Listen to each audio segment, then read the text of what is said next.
In HTML, there is an inline element called the line break.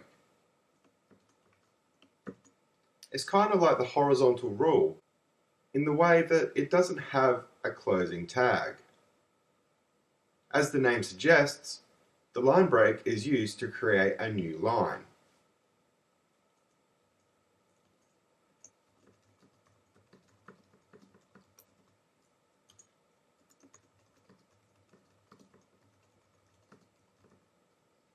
Let's save this, preview it in our browser,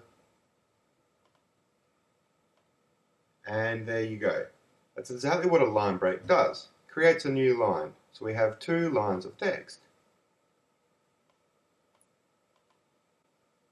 So now in HTML, some people like to overuse the line break. We can get almost the same output by using the paragraph tags, creating a paragraph element.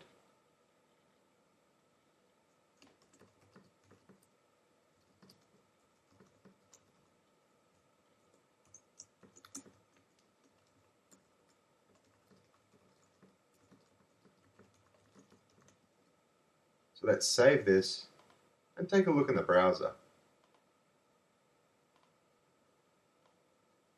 As you can see, we have relatively the same output, but the paragraph element has quite some spacing in there compared to the line break, which just creates a new line. But when working with text, the paragraph element is the preferred method. And as you can see, this looks much nicer than this.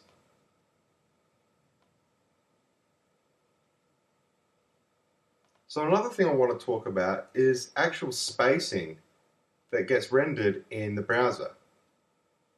So I'll demonstrate this by creating a new paragraph element.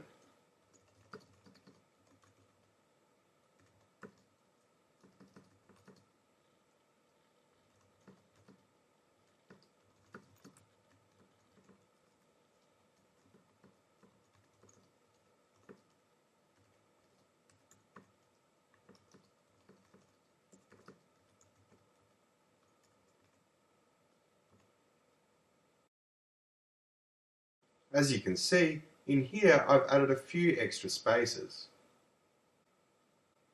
So let's see what the browser does for these extra spaces. So save it and preview it in our browser. So this is where we put the additional spacing, but as you can see, the browser only renders this as one single space. So let's try the same thing, but this time using the Enter key. Save it and preview it in our browser. As you can see, exactly the same thing, only one space is recognized in the browser.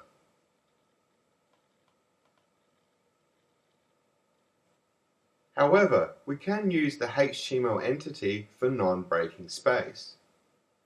This allows us to add in additional spacing where needed. So I'll show you this in action. Use the ampersand, NBSP semicolon. That's the non-breaking space HTML entity. And that lets us add an extra space into our HTML. So what we can do is we can copy that and paste it several times to create a greater space in between words. So let's save this and take a look in the browser. As you can see, now we have the additional spacing.